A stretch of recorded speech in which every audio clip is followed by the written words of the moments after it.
Baik, Bismillahirrahmanirrahim. Assalamualaikum warahmatullahi wabarakatuh. Perkenalkan, nama saya Tiara Zahran Rabani, NIM 45124200021.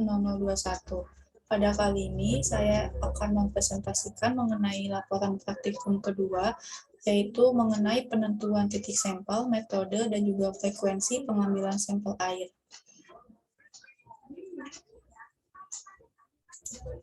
Yang pertama ada tujuan, di mana praktikum kali ini bertujuan untuk menentukan titik sampel, metode, dan juga frekuensi yang akan dilakukan dalam pengambilan sampel air sungai. Lalu ada landasan teori yang saya gunakan, yaitu dalam kutipan Krisnaini DKK tahun 2018 mengatakan bahwa air merupakan sumber daya alam yang diperlukan oleh seluruh makhluk hidup. Salah satu sumber air yang paling banyak dimanfaatkan oleh masyarakat yaitu air sungai, di mana dalam pengalirannya sumber mata air tersebut akan menerima berbagai macam bahan pencemar, baik itu dari limbah domestik, pertanian, maupun limbah industri, yang dapat berdampak pada turunnya kualitas air sungai tersebut. Pemantauan kualitas air sungai dilakukan untuk menjadi sebuah acuan dan juga bahan evaluasi bagi para pengambil keputusan dalam menentukan tindakan pencegahan dan juga penanggulangan terjadinya pencemaran sungai. Untuk alat dan bahan, yang pertama ada buku dan juga alat tulis, lalu yang kedua ada laptop, yang ketiga ada Google Earth Pro, dan yang keempat ada tabel pengamatan.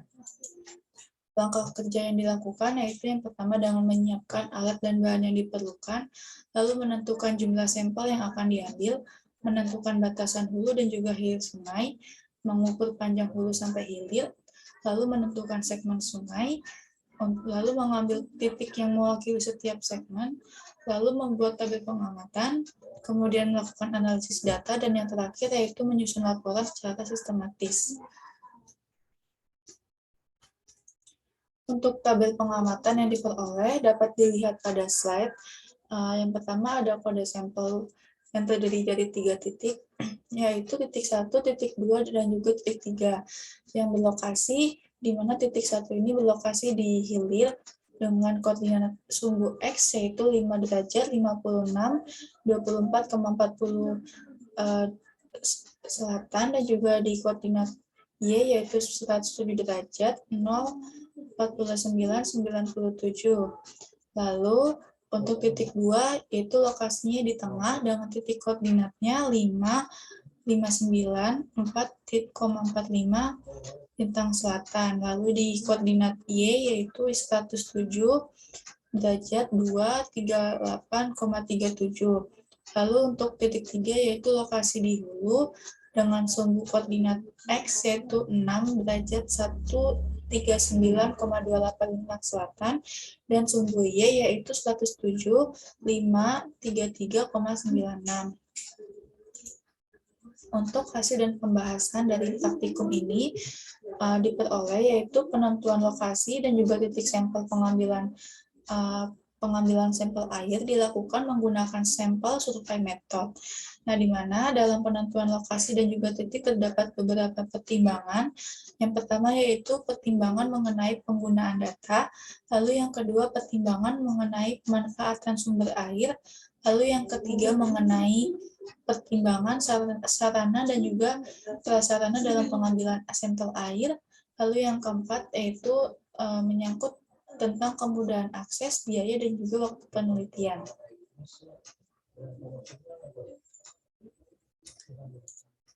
Lalu lokasi penelitian dilakukan di aliran Sungai Citarum yang berada di Kecamatan Muara Gembong, Kabupaten Bekasi. Nah, pemilihan lokasi ini dilakukan berdasarkan SNI 062412 tahun 1991.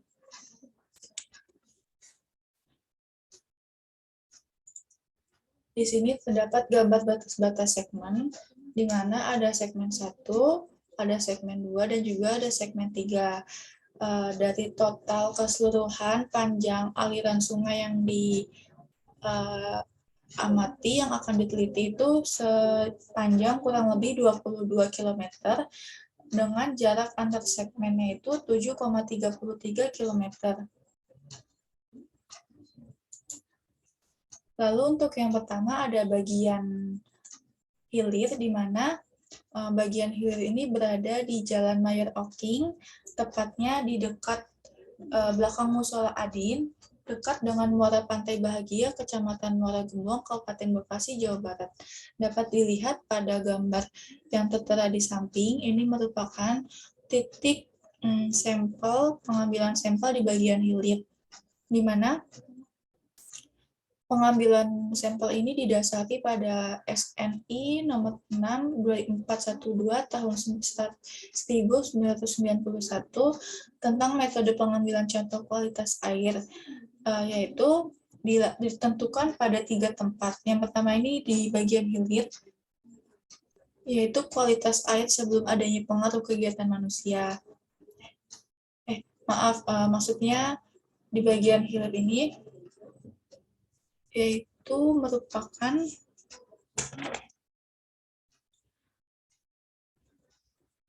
sebagai lokasi sumber pencemar yang tak hanya berasal dari aliran hulu dan juga tengah sungai, namun juga disebabkan dari masuknya air pantai dan juga kegiatan perikanan seperti tambak dan lain-lain, di mana dapat dilihat pada gambar itu banyak sekali gambar tambak dan juga perikanan masyarakat di sekitar pesisir.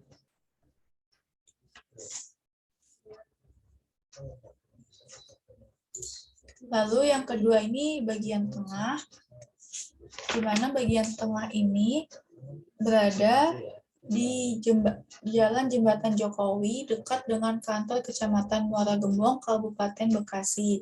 Nah, kita sengaja memilih titik pengambilan sampel di tengah sini karena ini ada sebuah jembatan yang menjadikan sarana lebih mudah kita dalam mengambil sampel air sungai. Dapat dilihat pada gambar tersebut, lokasi ini merupakan lokasi yang cukup padat penduduk sehingga cukup memungkinkan terjadinya pencemaran dari aktivitas warga sehari-hari ke dalam sungai tersebut. Nah, ini dapat dilihat gambar lokasinya yang dimana dapat dilihat dari screenshotan Google Earth-nya.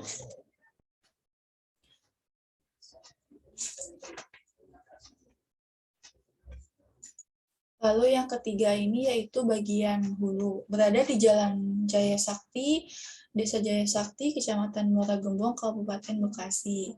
Nah, di bagian hulu ini dapat dilihat pada titik yang tertera yaitu dekat dengan lahan kosong, di mana jarang, bisa dibilang itu sudah dilewati oleh pemukiman dan juga sebagai sumber akhir dari aliran tersebut yang sudah melewati pemukiman dan padat penduduk.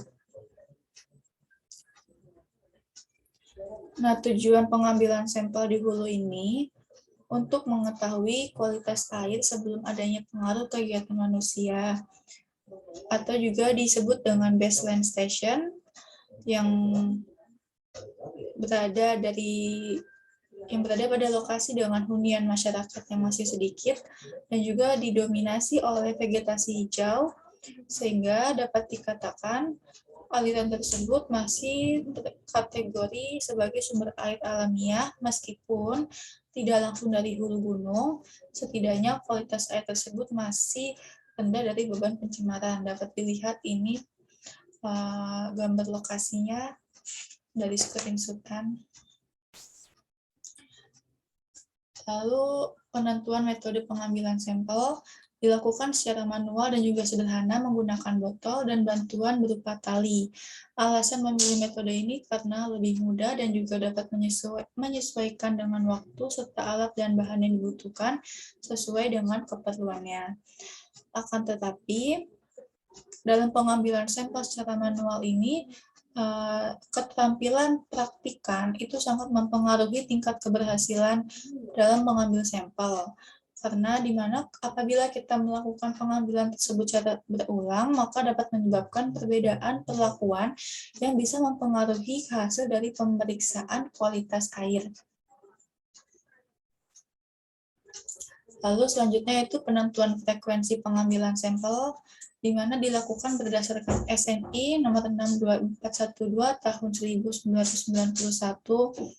Untuk mendapatkan hasil yang representatif, maka diperlukan pengambilan sampel air secara sistematis yang ditempuh melalui beberapa tahapan seperti pengumpulan informasi, penetapan parameter yang diperiksa, dan juga studi pendahuluan. Pada praktikum ini, frekuensi pengambilan cukup dilakukan sebanyak 1 kali karena mengingat jarak lokasi yang cukup jauh dan juga keterbatasan dana dan juga waktu.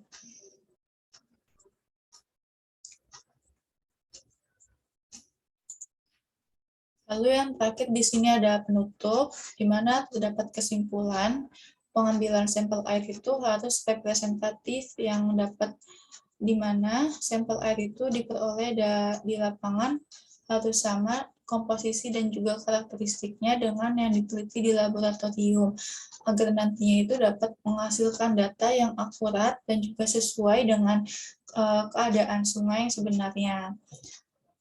Lalu untuk saran, di sini terdapat beberapa saran, yaitu sebelum menentukan titik, metode, dan juga frekuensi, perlu dipertimbangkan lagi sesuai dengan SNI yang berlaku dan juga diperlukan keterampilan serta ketelitian dalam pengambilan sampel agar tidak terjadi kesalahan.